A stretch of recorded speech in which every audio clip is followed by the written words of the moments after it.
Hi everyone, welcome to study कर। उम्मीद करता हूं आप सभी लोग स्वस्थ होंगे, सीखने में व्यस्त होंगे। जैसा कि आप सभी को पता है कि स्टडी कर की टीम ने यूपी पुलिस कांस्टेबल के लिए या आपके लिए उड़ान बैच लॉन्च किया हुआ है। बात ही की है यूपी पुलिस कांस्टेबल या आपके लिए, क्योंकि आप ही को वर्दी चाहिए तो बैच भी आप ही के लिए है। तो चलिए फिर मैं अमन रीजनिंग सेशन के साथ डे 9 में आपके लिए एक बहुत ही उम्दा चैप्टर लेकर आया हूं, रैंकिंग यानी कि श्रेणी परीक्षण। तो रैंकिंग टेस्ट के बारे में आज हम पढ़ेंगे। इसका कुछ बेसिक है, बेसिक ज्यादा नहीं है, लेकिन क्वेश्चन के थ्रू हम इसका कॉन्सेप्ट क्लियर करेंगे। अगर मैं आपको बेसिक बता भी दूंगा तो उसमें कुछ खास है नहीं, आप ये कहेंगे कि इसमें कुछ है ही नहीं, लेकिन क्वेश्चन में बहुत कुछ देखने के लिए मिलेगा। उससे पहले मैं आपसे एक दरख्वास्त करना चाहूंगा, या यूं कहूं कि हम्बल रिक्वेस्ट करना चाहूंगा। देखिए दोस्तों, हम आपके लिए बहुत एफर्ट डाल रहे हैं, लेकिन आप उसका फ्रूटफुल रिजल्ट नहीं दे रहे हैं। फ्रूटफुल रिजल्ट का मतलब ये है कि हम आपसे उम्मीद करते हैं कि आप लाइक करें, शेयर करें और इस सेशन को बाहर तक फैलाएं, ताकि हमें एक मोटिवेशन मिले और एक अच्छा फीडबैक भी दे।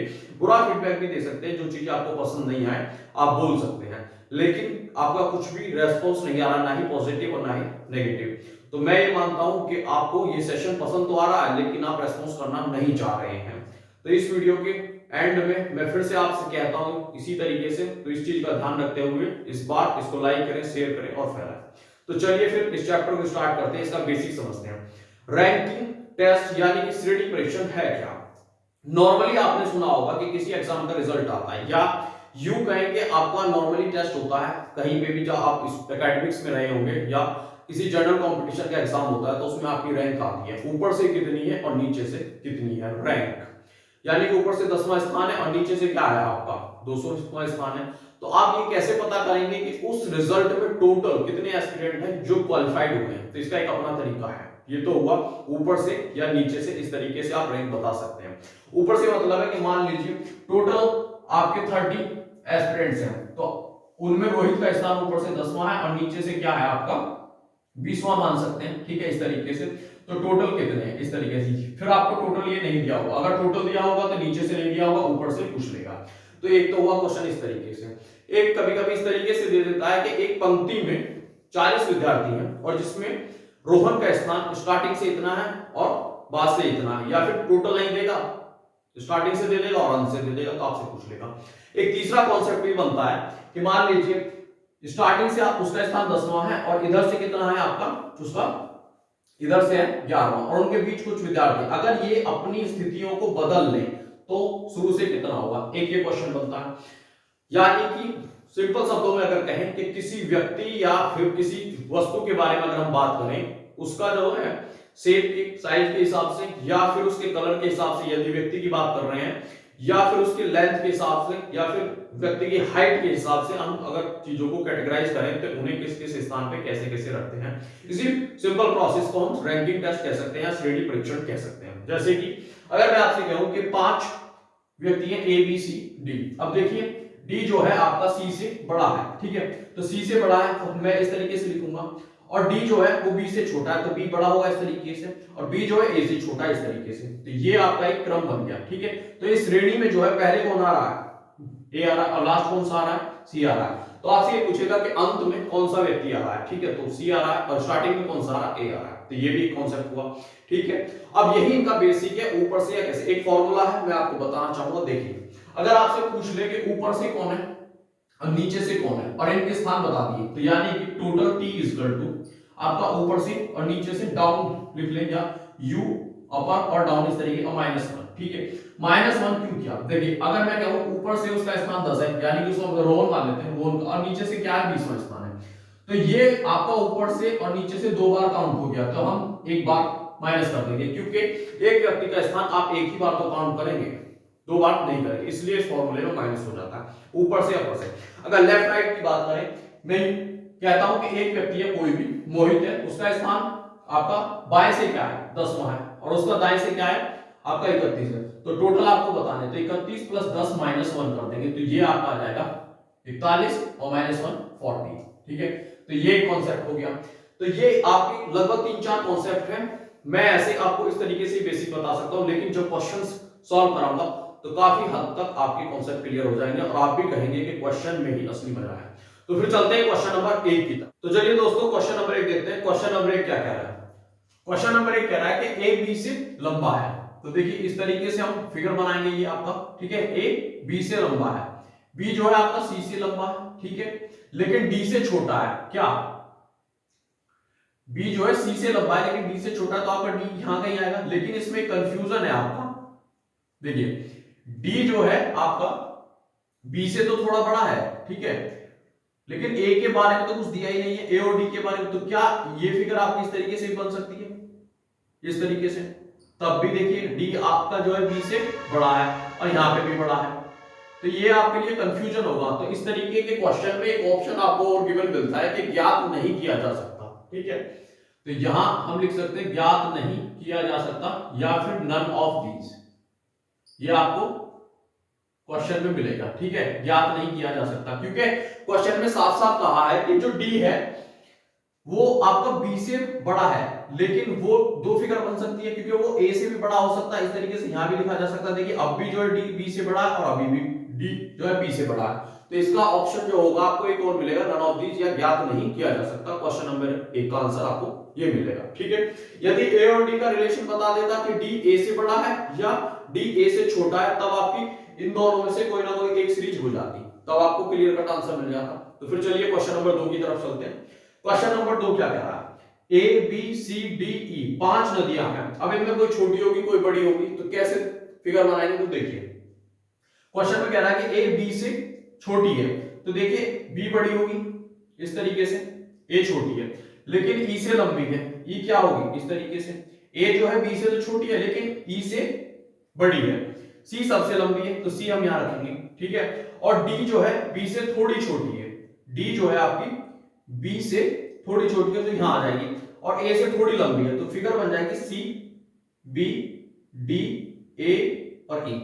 अब इसमें आपसे पूछा है कि सबसे छोटी नदी कौन सी है, तो सबसे छोटी कौन सी आपकी ई, और सबसे बड़ी तो खैर क्वेश्चन में कह ही दिया था पहले कि सी है, तो सबसे बड़ी सी होगी।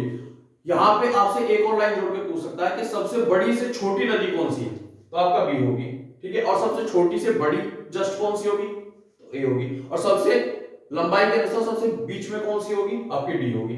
तो क्वेश्चन को किसी भी तरीके से पूछ सकता है, लेकिन इस क्वेश्चन का आंसर आपका ई होगा, सबसे छोटी नदी आपसे पूछा है। तो क्वेश्चन नंबर 2 का आंसर आपको मिल गया। चलिए फिर क्वेश्चन नंबर 3 की तरफ चलते हैं। देखिए ये तो लंबाई के अनुसार आपको क्वेश्चन मिले हैं। अब मैं आपके लिए स्थान के पहले इसमें जैसे डिजिट वाले क्वेश्चन होते हैं वो लेकर आया हूं। तो देखिए लड़कियों की एक कतार में अब कविता दोनों ओर से 11वें स्थान पर है, तो इस कतार में कितनी लड़कियां? देखिए अगर मैं इस तरीके से लिखूं, इधर से भी क्या है वो दाएं से यानी कि लेफ्ट से भी और राइट से भी दोनों जो उसका स्थान है वो 11वें में बैठ रहा है, तो मैंने बताया था total is equal to L plus R, यानी कि लेफ्ट और राइट को जोड़ देंगे -1, क्योंकि दोनों तरफ से वो काउंट हो रही है। अब एक जो उसकी रैंकिंग है उसे दोनों तरफ से काउंट करेंगे तो 2 बार काउंट हो जाएगी, इसलिए एक माइनस कर रहा है। तो देखिए टोटल आपसे पूछा तो लेफ्ट से 11 राइट से भी 11 -1, तो 11 11 22, 22 में से गया 21, यानी कि टोटल जो लड़कियां उस कतार में वो 21 है। तो क्वेश्चन नंबर 3 का आंसर मिल गया आपको 21, ठीक है। क्वेश्चन नंबर 4 की तरफ चलते हैं। एक कक्षा में 31 विद्यार्थियों के बीच माधव का स्थान 17वां है, तो अंत से उसका स्थान क्या होगा? तो देखिए ऊपर से लिख लो या फिर आपका बाएं से या राइट से, इस तरीके से। तो टोटल क्या होता है ये, ठीक है, लेफ्ट प्लस राइट, यानी कि इधर से चलेंगे तो अंत होगा और इधर से चलेंगे तो स्टार्टिंग होगी। टोटल 31 है इक्वल टू, अब देखिए स्टार्टिंग से 17वां स्थान है तो अंत से पूछा हुआ यानी कि इधर से, ठीक है। या तो ऐसे लिख लो या ऐसे बना लो सीरीज, बात देखिए। तो ये आपका 8 निकलवा रहा -1, तो देखिए 31 इक्वल टू 17 -1 तो 16 प्लस 8, अब 16 आपका 30 फर्स्ट में से माइनस होगा तो क्या आएगा आपका 15, ठीक है। तो जो क्वेश्चन में कहा है कि अंत से उसका स्थान क्या होगा वो 15 होगा। क्वेश्चन नंबर 4 का आंसर क्या होगा 15। क्वेश्चन नंबर 5 की तरफ चलते हैं। किसी कतार में ए जो है बाएं से 15वें स्थान पर, देखिए बाएं यानी कि लेफ्ट से इधर से ए आपका 15वें स्थान पर है ये, ठीक है। और बी जो है दाएं से इधर से राइट से, बी आपका 7वें स्थान पर है, और इनके बीच 3 व्यक्ति है 1 2 3 इस तरीके से। और सी जो है वो ए के ठीक बाईं ओर है, तो ए कहां है यहां, तो बायां इधर होगा, तो सी आपका इधर हो गया, ठीक है जस्ट। अब कह रहा बताइए कि सी का जो स्थान होगा दाएं से कौन सा होगा। देखिए 7 तो ये सीधे सीधे क्योंकि बी, और 3 ये हो गया आपके, तो कितना हुआ 7 3 10, और 11 ये और आपका 12 ये, तो यानी कि ये आपका हो जाएगा 10 तो यही हो गए, और प्लस 1 एक का काउंट होगा और एक सी का, तो ये आपका 12वां हो गया। यानी कि सी जो है वो दाएं से 12वें स्थान पर है। तो इस तरीके से फिगर हम अगर बना लें, आपका डायग्राम बना लें, जो भी बनता है, तो इसी वे में आपको आंसर मिल जाता है। तो क्वेश्चन नंबर 5 का आंसर हो गया 12। सी का दाएं से कौन सा स्थान होगा? 12। ठीक है, क्वेश्चन नंबर 6 की तरफ चलते हैं। 16 लड़कों की एक कतार में जब प्रकाश बाईं ओर से 2 स्थान आगे बढ़ जाता है, तो देखिए अगर मैं ये कहूं बाईं ओर से, तो देखिए बायां कहां होगा? इधर। तो बाईं ओर से आगे बढ़ जाता है। मान लीजिए आपका जो प्रकाश है वो पी में यहां मान लेता हूं, वो यहां था, बाईं ओर से कहां गया? देखिए बाईं ओर 2 स्थान आगे बढ़ जाता, तो इधर देखिए ये कोई भी स्थान, ये इसका पी का यहाँ होगा, तो 1 2 इस तरीके से बढ़ गया बाईं ओर। ठीक है, तो वह बाईं छोर से 7वें स्थान पर है। तो अब ये जो इधर है, अब पी प्रकाश यानी कि यहाँ, तो ये आपका 7वां स्थान हो गया। ठीक है, तो बाईं ओर से, तो दाईं ओर से उसका प्रारंभिक स्थान क्या होगा? तो देखिए टोटल क्या है? 16 equal to left 7 plus r minus 1। तो हम इसे घटाएंगे तो क्या आएगा? 16 7 माइनस 1 6 हो जाएगा, माइनस 6 इक्वल टू r, यानी कि राइट से वो आ जाएगा आपका 10। तो राइट से फिलहाल उसका जो ये जो पोजीशन है वो 10 है, लेकिन पहले क्या था? 2 स्थान वो खिसक गया था, तो पहले 9 और ये 8। तो पहले कौन से स्थान पर था वो? देखिए 2 कब होगा ना, 2 स्थान खिसका था, तो कितने पे होगा? वो पहले 8 पे था, यानी कि पहले उसका जो स्थान था वो 8वां स्थान था। ठीक है, तो क्वेश्चन नंबर 6 का आंसर कितना मिल गया आपको? 8। चलिए फिर क्वेश्चन नंबर 7 की तरफ चलते हैं। तो चलिए क्वेश्चन नंबर 7 देखते हैं। क्वेश्चन नंबर 7 क्या कह रहा है? प्रकाश गीता से लंबा है। तो देखिए प्रकाश जो है आपका गीता से लंबा है, अमर प्रभात से लंबा है। अमर जो है आपका प्रभात से लंबा है, अमर आपका प्रभात से भी क्या है? लंबा। ठीक है, लेकिन उतना लंबा नहीं है जितना कि गीता। तो देखिए यानी कि अमर प्रभात से तो लंबा है, लेकिन गीता उससे भी ज्यादा लंबी है, तो यानी ऑटोमेटिकली क्या होगा? गीता जो है अमर से भी लंबी हुई। प्रमोद प्रकाश से लंबा है, तो प्रमोद यहां जाएगा। ठीक है, अब पूछा है कि सबसे छोटा कौन सा है? तो सबसे छोटा आपका प्रभात है, सबसे बड़ा प्रमोद है। ठीक है, तो आंसर हो जाएगा प्रभात। ठीक है, तो क्वेश्चन नंबर 7 का आंसर क्या है? प्रभात। उम्मीद करता हूं कि सेशन आपको पसंद आ रहा होगा। अगर पसंद आ रहा है तो लाइक करें, शेयर करें, कमेंट करें और सब्सक्राइब भी साथ में करें। बेल आइकन को प्रेस कर दें ताकि आपको आने वाली वीडियो का नोटिफिकेशन मिले। चलिए फिर क्वेश्चन नंबर 8 को देखते हैं। 5 मित्रों के बीच ए बी से भारी है। तो देखिए ए जो है आपका बी से भारी है। आगे कह रहा है कि सी डी से हल्का है। सी जो है आपका डी से हल्का है और बी जो है डी से हल्का है। तो देखिए डी आपका यहां आएगा, क्या बन जाएगा? ए डी और बी। ठीक है, सी डी से हल्का है, तो डी सी जो है डी से हल्का है, यानी कि सी यहां कहीं आ जाएगा। ठीक है, आगे कह रहा है लेकिन ई से भारी है। तो देखिए ई से भारी है, तो आपका क्या बन जाएगा? ये बन सकता है इस तरीके से डी ई और सी, और ये आपका यहां पे बी। ठीक है, इस तरीके से बन जाएगा। लेकिन ई से भारी है, क्या भारी है? आपका बी जो है डी से तो हल्का है लेकिन ई से भारी है। लेकिन अभी भी इसमें एक रिलेशन नहीं दिया हुआ है, कहीं भी ए और डी का रिलेशन नहीं दिया। अब देखिए डी यहां भी तो आ सकता है आपका, डी ए से भी तो भारी हो सकता है, लेकिन कहा ही नहीं है, तो ये फिक्स नहीं है इसमें। और सबसे भारी पूछ लिया, तो सबसे भारी ए भी हो सकता है, डी भी हो सकता है, तो यहाँ पे कंफ्यूजन है या क्लियर कट नहीं दिया हुआ है कि क्या है क्या नहीं। ए और डी का रिलेशन नहीं है, तो इस तरीके के क्वेश्चन में कई बार आपको ऑप्शन मिलता है ज्ञात नहीं किया जा सकता, या नन ऑफ दीज, या इनमें से कोई नहीं, इस तरीके से मिलता है, तो आप उसे ही टिक करेंगे। तो क्वेश्चन नंबर 8 का जो आंसर होगा नन ऑफ दीज, या इनमें से कोई नहीं, या फिर ज्ञात नहीं किया जा सकता, क्योंकि ए और डी का रिलेशन नहीं दिया हुआ। ठीक है, क्वेश्चन नंबर 9 की तरफ चलते हैं। एक कक्षा में 51 विद्यार्थियों के बीच मेघा का स्थान 21वां है, तो अंक से उसका स्थान क्या होगा? यानी कि इनडायरेक्टली कहा है कि 21वां स्थान शुरुआत से होगा। तो देखिए टोटल कितने? 51 और ये 21। अंक से मैं इधर से मान लेता हूं, इधर से 21वां, तो ये राइट और -1। तो देखिए 51 इक्वल टू 20 -1, तो सॉरी 21 -1 करेंगे तो 20 प्लस r, और 20 51 में से माइनस होगा तो क्या आएगा? आपका अंक यानी कि राइट से क्या आ जाएगा? 30वां स्थान है उसका, कितना है? 30वां।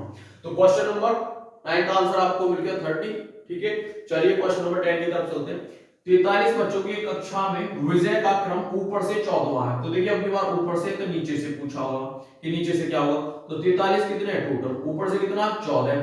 ठीक है, नीचे से पूछ लेता तो मैं n लिख देता हूं या डाउन लिख देता हूं d। ठीक है, नीचे से तो क्या होगा? -1। तो देखिए 44 आ जाएगा, और 43 तो टोटल है आपका।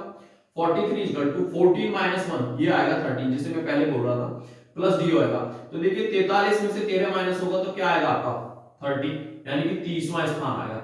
क्या आएगा 30वां स्थान। ठीक है, तो क्वेश्चन नंबर 10 का आंसर मिल गया आपको 30। क्वेश्चन नंबर 11 की तरफ चलते हैं।